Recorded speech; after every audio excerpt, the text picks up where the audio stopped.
ජේසු පීඨයි අද දවසේ කතා කරන්න යන්නේ දේව දරුවන්ව ගැලවීම ලැබපු ගැලවීම තුල ජීවත් වෙන දෙවියන් වහන්සේගේ දරුවන්ව පාපයට වට්ටන පිණිස යක්ෂයා පැමිණෙන අවස්ථාවන් සහ පැමිණෙන ආකාරය ගැනයි. අපි බලමු ශුද්ධ ලූක් 4 වෙනි පරිච්ඡේදයේ 1 සිට යේසුස් වහන්සේ ශුද්ධාත්මයන්ගෙන් පූර්ණව යෝර්දානෙන් හැරී ඇවිත් යක්ෂයා විසින් පරීක්ෂා කරනු ලබමින් ආත්මයන්න් වහන්සේ කරුණ කොටගෙන 40 දවසක් වනයේහි ගෙන යනු ලැබූසේක. ඒ දවස්වලදී උන්වහන්සේ කිසිවක් නොකා සිටිසේක. ඒ දවස් නිම වූ පසු උන්වහන්සේට බඩගිනි විය. දින 40ක් යේසුස් වහන්සේ निराहारයෙන් වනාන්තරයේ තුල සිටියා. එතකොට මේ වචනය තුල ප්‍රකාශ කර තිබෙනවා ලියවී තිබෙනවා ඒ දවස් නිම වූ පසු උන්වහන්සේට බඩගිනි විය. ඒ දවස් නිම වූ පසු දින 40 නිම වුණාට පස්සේ අවසන් වුණාට පස්සේ යේසුස් වහන්සේට බඩගිනි විය. මෙතනදී මේ අවස්ථාව තමයි මේ යේසුස් වහන්සේගේ අවශ්‍යතාවය තමයි ආහාර.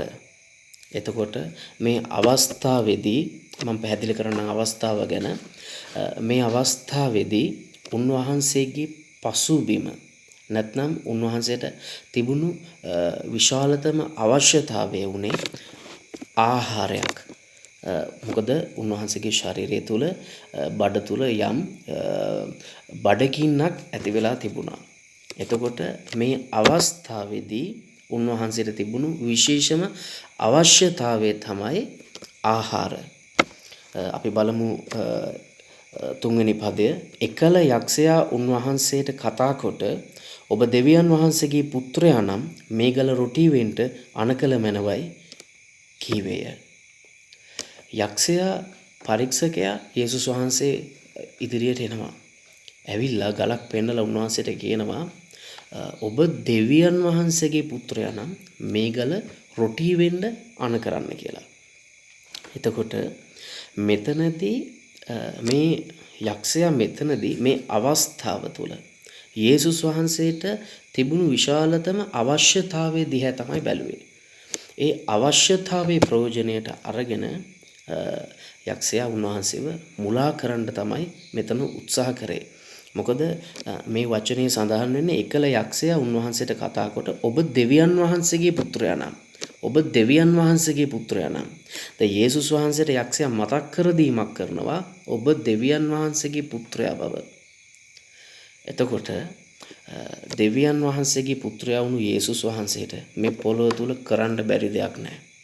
උන්වහන්සේට ඕනම අවස්ථාවක ඕනම දෙයක් නැති දෙයක් ඇති කරන්න උන්වහන්සේට බලය තිබුණා. මොකද මේ සියල්ල කෙරෙහි යේසුස් වහන්සේව තමයි දෙවියන් වහන්සේ රජු ලෙසපත් කරන්න යන්නේ. එතකොට දෙවියන් වහන්සේ සමග ඉඳලා දෙවියන් වහන්සේ සමග සිට මේ පොළොවට මනුකයක් රැගෙන ආපු යේසුස් වහන්සේට පුළුවන්කම තිබෙනවා ඕනම දෙයක් ඕනම වෙලාවක නැත්නම් අපේ භාෂාවෙන් කිව්වොත් හාස්කමක් ඕනම හාස්කමක් ඕන මොහොතක කරන්න පුළුවන්. එතකොට යක්ෂයා යේසුස් වහන්සේට මතක් කර දීමක් කරන ඔබ දෙවියන් වහන්සේගේ පුත්‍රයා ඔබට බලය තිබෙනවා කියලා. එතකොට වචනේ කියන්නේ එකල යක්ෂයා උන්වහන්සේට කතා කොට ඔබ දෙවියන් වහන්සේගේ පුත්‍රයා නම් මේ ගල රොටි වෙන්න අනකල මැනවයි කීවේය. මොකද්ද කිව්වේ? මේ ගල රොටි වෙන්න අනකල මැනව. ගලක් රොටි වෙන්න අනකල මැනව. එතකොට යක්ෂයා බැලුවේ මේ අවස්ථාවේදී යේසුස් වහන්සේට තිබුණු අවශ්‍යතාවය. ඇත්තටම ඒ අවශ්‍යතාවයේදී උන්වහන්සේ ඒ ගල රොටි වෙන්න අණ කරා නම් ඇත්තටම උන්වහන්සේට ඒක ආහාරයට ගන්න තිබුණා. නමුත් එතනදී තිබෙන ප්‍රශ්නය තමයි මේක පැවසුවේ යක්ෂයා. පැවසුවේ යක්ෂයා. එතකොට යේසුස් වහන්සේ මම දෙවියන් වහන්සේගේ පුත්‍රයා මට ඕන දෙයක් කරන්න පුළුවන් කියන මේ මමත්වයේ තුලින් යම්කිසි උඩුකුකමේ සිතුවිල්ලකින් මේ හාස්කම කරන්න සූදානම් වුණා නම් මේ අණකිරීම කරා නම් එවෙලෙහිම යේසුස් වහන්සේ යක්ෂයාගේ වචනයට අවනත වෙලා ඒක පිළි අරගෙන දෙවියන් වහන්සේට අකීකරු වෙනවා. නමුත් මේ වචනේ පටන් ගැනීමෙහිදීම ලූක් 4 වෙනි පරිච්ඡේදයේ පළවෙනි පදයේම තියෙනවා යේසුස් වහන්සේ ශුද්ධාත්මයන්ගෙන් පූර්ණව. යේසුස් වහන්සේ ශුද්ධාත්මයන්ගෙන් පූර්ණව කියන වචනය පළවෙනි පදයේම තියෙනවා. එතකොට ශුද්ධාත්මයන් වහන්සේගෙන් පූර්ණව සිටපු යේසුස් වහන්සේව පරීක්ෂා කරන්න යක්ෂයාට බෑ. අපි බලමු. මම මෙච්චර මේක මේ එකම එක දේ පැහැදිලි කරන්න උත්සාහ කරන්නේ සාමාන්‍යයෙන් අපේ ජීවිතයේදී අපි සිටින පසුබිම තුළ එක එක ප්‍රශ්න බලාපොරොත්තු නැත්නම් අවශ්‍යතාවයන් වලදී අපිට අපේ අවශ්‍යතාවය දෙස බලමින් යක්ෂයා අපි වෙතට ඇවිල්ලා අපිව රවටන්න උත්සාහ කරනවා. ඒ එන්නේ වචන වලින් අපි ඉදිරියට එන්නේ. එතකොට මෙතන කියන්නේ හතරවෙනි පදයේ යේසුස් වහන්සේ කතා කරලා කියනවා යේසුස් වහන්සේ ඔහුට උත්තර දෙමින් මිනිසයා රොටි පමණකින් ජීවත් නොවන්නේ කියා ලියා තිබේයයි කීසේක. ඒ පදයේ තුල කියන්නේ හතරවෙනි පදයේ තුල ලියා තිබේයයි කීසේක. එතකොට යක්ෂයා ප්‍රකාශ කරේ තුන්වෙනි පදයේ එකල යක්ෂයා උන්වහන්සේට කතා කොට ඔබ දෙවියන් වහන්සේගේ පුත්‍රයා නම් මේගල රොටි වෙන්න අනකල මැනවයි කීවේය. දෙවියන් වහන්සේගේ පුත්‍රයා බව යම්කිසි ඉඟියක් කරමින් ඇඟෙව්වා. එතකොට යේසුස් වහන්සේ උත්තර දෙනවා යේසුස් වහන්සේ උට උත්තර දෙමින් මිනිසයා රොටි පමණකින් ජීවත් නොවන්නේ කියා ලියා තිබේයයි කීසේක. යේසුස් වහන්සේ මෙතනදී ප්‍රයෝජනයට ගන්නේ මේ යක්ෂයාට ප්‍රතිප්‍රහාර එල්ල කරන්න. ඒ යක්ෂයාව පළවා හරින පිණිස යක්ෂයාට විරුද්ධව සටන් කරන පිණිස උන්වහන්සේ ප්‍රකාශ කරේ දෙවියන් වහන්සේගේ ව්‍යවස්ථාවෙහි වචනයක්. දෙවියන් වහන්සේගේ දේව වචනය තුල සඳහන් වෙන වචනයක් තමයි යේසුස් වහන්සේ ප්‍රකාශ කළේ. එතකොට මෙතන තියෙනවා යේසුස් වහන්සේ ඔහුට උත්තර දෙමින් මිනිසයා රොටි පමණකින් ජීවත් නොවන්නේ කියා ලියා තිබේයයි කීසේක. යක්ෂයාට මතක් කර දුන්නේ දෙවියන් වහන්සේගේ ජීවනයේ වචනය. දෙවියන් වහන්සේගේ ව්‍යවස්ථාවෙහි වචනය තමයි යක්ෂයාට විරුද්ධව ප්‍රකාශ කරේ මතක් කර දුන්නේ. ඊට පස්සේ අපි බලමු පස්වෙනි පදය. එවිට ඔහු උන්වහන්සේ උස් ඉඩමකට ගෙන ගොස් ෂණිකයකින් ලෝකයේ සියලු රාජ්‍යයන් උන්වහන්සේට පෙන්වා උන්වහන්සේට කතා කොට මේ මුළු බලයද එහි ආශ්චර්යද ඔබට දෙන්නෙමි. මක්නිසාද ඒවා මට බාර දී තිබේ. මම කැමති කෙනෙකුට ඒවා දෙන්නෙමි. එබැවින් ඔබ මා ඉදිරිහි නමස්කාර කරන්නෙහි නම් ඒ සියල්ලම ඔබට වන්නේයයි උන්වහන්සේට කිවේය. දැන් මෙතනදී ෂණකයකින් ලෝකයේ සියලු රාජ්‍යයන් උන්වහන්සේට පෙන්වා. මෙතනදී පෙන්වුවේ සියලු රාජ්‍යයන්. යක්ෂයා මෙතනදී උස් ඉඩමකදී යේසුස් වහන්සේට පෙන්වුවේ සියලු රාජ්‍යයන්. එතකොට යම්කිසි කෙනෙක්ට යමක් පෙන්වද්දී ඒක පෙනෙන්නේ මේ ඇස්වලට. දෙවනි වතාවට යක්ෂයා යේසුස් වහන්සේව පරීක්ෂාවට පත් කරන්න හැදුවේ. පාපයට පෙරලන්න හැදුවේ ඇස්වලට පෙන්නලා රාජ්‍යයන්. නමුත් දෙවියන් වහන්සේගේ පුත්‍රයා ශුද්ධාත්මෙන් පූර්ණව සිටින දෙවියන් වහන්සේගේ පුත්‍රයා යේසුස් ක්‍රිස්තුස් වහන්සේ සියලු රාජ්‍යයන් ස්වර්ග රාජ්‍ය තුල සිටපු. එතකොට මේ ලෝකයේ සියලු රාජ්‍යයන් වලට වඩා එකම එක බලවත් වූ ස්වර්ග රාජ්‍යයේ ඒ රජුන්ගේ රජවන දෙවියන් වහන්සේගේ පුත්‍රයා. එතකොට මෙතනදී පොළොවතලදී උන්වහන්සේට පෙන්වුවේ ලෝකයේ සියලු රාජ්‍යයන්. නමුත් උන්වහන්සේ දෙවියන් වහන්සේගේ ස්වර්ග රාජ්‍ය භුක්ති විඳින නිසා උන්වහන්සේව එතනදී පාපයට පෙරලන්නට උන්වහන්සේව මුලා කරන්නට යක්ෂයාට බැරි වුණා. මේ වචනේ ඊට පස්සේ සඳහන් කරනවා 8 වෙනි පදයේ යේසුස් වහන්සේ ඔහුට උත්තර දෙමින් තාගේ දෙවියෝ ස්වාමින් වහන්සේට නමස්කාර කරව උන්වහන්සේට පමණක් සේවය කරවයයි ලියා තිබේයයි කීසේක. දෙවනි පාරටත් දෙවනි වතාවටත් ඇස්වලට යමක් පෙන්නලා පාපයට පෙරලන්නට පාපයට වටන්නට උත්සාහ කරපු මොහොතේ යේසුස් වහන්සේ ප්‍රකාශ කරේ දේව වචනය. යක්ෂයාට සිහි කරේ දෙවියන් වහන්සේගේ ව්‍යවස්ථාවේ සඳහන් වෙන වචනය. මට පැහැදිලි කරන්න අවශ්‍ය වෙන්නේ පළවෙනි කාරණාව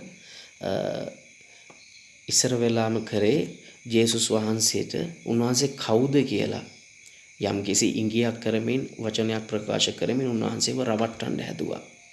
එතකොට දෙවනි පාර ඇස්වලට පෙන්නුවා. අපි බලමු ඊට පස්සේ මොකද්ද වෙන්නේ කියලා. එවිට ඔහු 9 වෙනි පදයේ එවිට ඔහු උන්වහන්සේ යෙරුසලමට ගෙන ගොස් දේව මාලිගාව මුදුනේහි සිටුවා. ඔබ දෙවියන් වහන්සේගේ පුත්‍රයා නම් මෙතනින් පහතට පනින්න.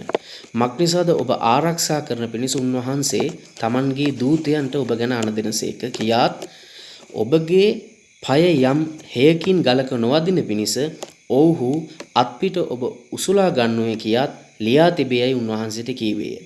යේසුස් වහන්සේ ඔහුට උත්තර දෙමින් තාගේ දෙවියෝ ස්වාමින් වහන්සේ පරීක්ෂා නොකරවයයි ලියා තිබේයයි කීසේක. මෙතනදී ඒ සඳහන් වෙනවා එවිට ඔහු උන්වහන්සේ යෙරුසලමට ගෙන ගොස් දේව මාලිගාව මුදුනේහි සිටුවා. දේව මාලිගාවේ උඩ මුදුනේහි සිටුවා. මෙතනින් පැන්නොත් ඔබව ආරක්ෂා කරනවා කියලා. පය ගලක නොවදින පිණිස දේව දූතයන්ගේ අත්පිට ඔබව ආරක්ෂා කරනවා කියලා වචනේ ලියා තිබෙනවා කියලා. දැන් යක්ෂයා යේසුස් වහන්සේට කියනවා. දැන් කලින් උනේ යේසුස් වහන්සේ යක්ෂයාට ප්‍රකාශ කරේ යක්ෂයාට විරුද්ධව සටන් කරේ දේව වචනේ ලියා තිබෙන දෙයින්. දේව වචනය තුලින්. එතකොට මෙතනදී යේසුස් වහන්සේව පරීක්ෂාවට පත් කරන්න හැදුවේ දේව වචනේ ලියා තිබෙන දේ යක්ෂයා ප්‍රකාශ කරමින්. ඉතින් මෙතන සඳහන් වෙනවා මක්නිසාද ඔබ ආරක්ෂා කරන පිණිස උන්වහන්සේ තමන්ගේ දූතයන්ට ඔබ ගැන අනදෙනසේක කියාත් ඔබගේ පය යම් හේකින් ගලක නොවදින පිණිස ඔව්හු අත්පිට ඔබ උසලා ගන්නෝය කියාත් ලියා තිබේයයි උන්වහන්සේට කීවේ. ලියා තිබේයයි උන්වහන්සේට කීවේය. දැන් දේව වචනේ නැත්නම් ව්‍යවස්ථාවේ සඳහන් වන දේ යේසුස් වහන්සේ කතා කරා. පස්සේ දැන් කතා කරනවා යක්ෂයාත්. පැහැදිලි ලෙස මට කියන්න අවශ්‍යතාවය තියෙන්නේ පළවෙනි කාරණාව කනට කොඳුරයි. කනට ඇසෙන්න කතා කරයි. දෙවෙනි කාරණාව ඇස්වලට පෙන්නයි. තුන්වෙනි කාරණාව දේව වචනේ මෙහෙම දෙයක් සඳහන් වෙලා තියෙනවනේ කියලා ඒක දේව වචනේ උපකාරයක් කරගෙන පාපයට වටන්නට මුලා කරන්නට යක්ෂයා ඔබ වෙතටත් එන්න යනවා. එතකොට මේ දේව වචනේ ව්‍යවස්ථාවේ පොතෙහි සඳහන් වෙන දේ යක්ෂයා දන්නවා. එතකොට ජේසුස් වහන්සේ මෙතනදී මේ දේව මාලිගා මුදුනෙන් පැන්නනම් දෙවියන් වහන්සේ ජේසුස් වහන්සේව ආරක්ෂා කරන්නේ නැද්ද? අනිවාර්යයෙන්ම ආරක්ෂා කරනවා. උන්වහන්සේට පුළුවන් ඕනම තැනකදී ඕනම දෙයක් කරන්න උන්වහන්සේට පුළුවන්. නමුත් මෙතන ප්‍රශ්නේ තියෙන්නේ මේ හැම අවස්ථාවකදීම කරන්න හැදුවේ උන්වහන්සේව මුලා කරන්න හදපු එක. උන්වහන්සේ තුලින් පාපයක් කරන්න උත්සාහ කරපු එක. නමුත් ඒක කරන්න යක්ෂයාට බෑ.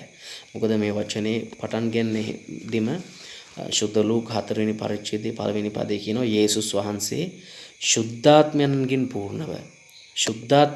පූර්ණව යෝර්දානින් හැරියවිත් යක්ෂයා විසින් පරීක්ෂා කරනු ලබමින් ආත්මයන්න් වහන්සේ කරන කොටගෙන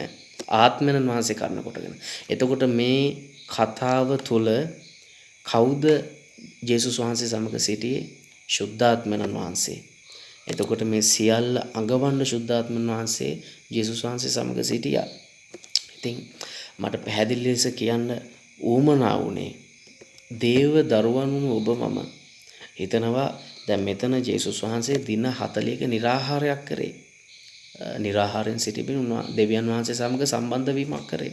එතකොට දේව දරුව වන ඔබ මම සිතනවා මේ निराහාරව නැත්නම් යාඥාව තුළ ආත්මික ජීවිතයේ විඳිද්දී යක්ෂයාට අපේ ජීවිතේට පහර ගහන්න එන්න බෑ කියලා. නමුත් අපි පාපයට වැටුණට පස්සේ තමයි සමාවිල්ලන්නේ.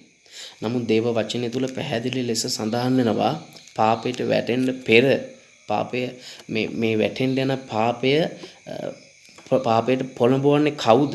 පොළඹවන ආකාරය පැහැදිලි ලෙස දේව වචනේ සඳහන් වෙනවා. ඉතින් සරලව කියන්නම් අවසාන වශයෙන් පළවෙනි කාරණාව ඔබට යම් ඉඟියක් කරයි ඔබ දෙවියන් වහන්සේගේ පුතෙක් ඔබට බලය තියෙනවා ඔබට ගෞරවය තිබෙනවා ඔබට මේ පොළේ ඕන දෙයක් කරන්න ඕන හාස්කමක් කරන්න දෙවියන් වහන්සේගේ ආලේපය දීලා තියෙනවා කියලා කනට කොඳුරයි අවස්ථාවන් වලදී ඔබට තිබෙන අවශ්‍යතාවය දිහා බලලා ඔබට තිබෙන අවශ්‍යතාවය තමයි යක්ෂයා ප්‍රයෝජනෙට ගන්න යන්නේ ඔබව පාපයට වටන්නේ. දෙවෙනි කාරණාව තමයි ඔබගේ ඇස් වලට තමයි දෙවෙනි පාරට ඔහු පෙන්වන්න යන්නේ යම් කිසි දේවල් ඔබ රවටන්නට. මොකද අපි තුල යම් ඇස්වල තෘෂ්ණාවක් තියෙනවා. මේ ඇස් වලින් දකින දෙයට අපි ප්‍රිය වෙනවා. ලස්සනට උපමට්ටම් කරලා තියෙන දේවල් රන් රිදි දැක්කහම මුදල් දැක්කහම ලොකු ගොඩ නැගිලි දැක්කහම අපි නිකම්ම ඒ දේවල් වලට අපි යොමු වෙනවා. ඒක දෙවෙනි කාරණාව. එතකොට තුන්වෙනි කාරණාව තමයි දේව වචනේ සඳහන් කරලා තියෙන දේවල්. මේ දේව වචනේ මෙහෙම සඳහන් වෙලා තියෙනවානේ. ඇයි මෙහෙම කරන්න බැරි කියලා ඔබට යම්කිසි මොහොතවල වලදී අවස්ථාවන් වලදී අවශ්‍යතාවය ප්‍රයෝජනෙට අරගෙන ඔබටත් කතා කරයි. ඔබ පාපයට වටන්න. හැබැයි හැම මොහොතකම අපි බලමු මේ අන්තිම අවස්ථාවේදී 12 වෙනි පදයේ යේසුස් වහන්සේ උට උත්තර දෙමින් තාගේ දෙවියෝ ස්වාමින් වහන්සේ පරීක්ෂා නොකරවයයි ලියා තිබේයයි කීසේක. යක්ෂයා පරීක්ෂා සියල්ල නිමවා කලකට උන්වහන්සේගෙන් ඉවත ගියේය. එතකොට අවසාන වතාවේදී යේසුස් වහන්සේ යක්ෂයාට විරුද්ධ පහර ගැසුවේ. යක්ෂයාට විරුද්ධව සටන් කරේ ව්‍යවස්ථාවේ සඳහන් වෙන වචනය ප්‍රයෝජනයටගෙන. ඔබටත් මට මේ ලූක් 4 වෙනි පරිච්ඡේදයේ මේ සඳහන් වන යේසුස් වහන්සේ පරීක්ෂා කරනු ලැබීම කියන මේ වචනය තුල සඳහන් වෙන්නේ ඔබටත් මටත් හැම මොහොතකම සටන් කරන්න තියෙන එකම ක්‍රමවේදය යක්ෂයාට විරුද්ධව සිටගන්න තියෙන එකම ආයුධය තමයි දෙවියන් වහන්සේගේ ව්‍යවස්ථාව නැත්නම් දේව වචනය. එතකොට සමහර කට්ටිය හිතනවා ඉරිදට දේව මෙහෙට ගියපුවාම ඇති සාමාන්‍යයෙන් හිතනවා සබත් දවස ආරක්ෂා කරපුවාම දසෙන් කොටස දුන්නාම එදිනෙදා වැඩ කටයුතු කරගෙන සාමාන්‍යයෙන් සරල ජීවිතයක් අපි දෙවියන් වහන්සේ තුල ගමන් කරනවා කියලා. නමුත් විශේෂයෙන් මතක තියාගන්න මේ දේව වචනේ ඔගොල්ලෝ කියවන්නේ නැත්නම් මේ දේව වචනේ රහස ඔගොල්ලෝ ඉගෙන ගන්නේ නැත්නම් මේ දේව වචනේ ආයුධයක් ලෙස කඩුවක් ලෙස ක්‍රියාවට නංවන්න දන්නේ නැත්නම් ඇත්තටම පරීක්ෂාවෙන් ගැලවෙන්න අමාරුයි. ඉතින් මම හිතනවා යම් රහසක් අද දවසේ මේ වචනේ තුලින් ඔයගොල්ලෝ ඉගෙන ගන්න ඇති කියලා මේක ක්‍රියාවට නංවන්න මේක ප්‍රයෝජනෙට ගන්න. ජේසු පිටයි.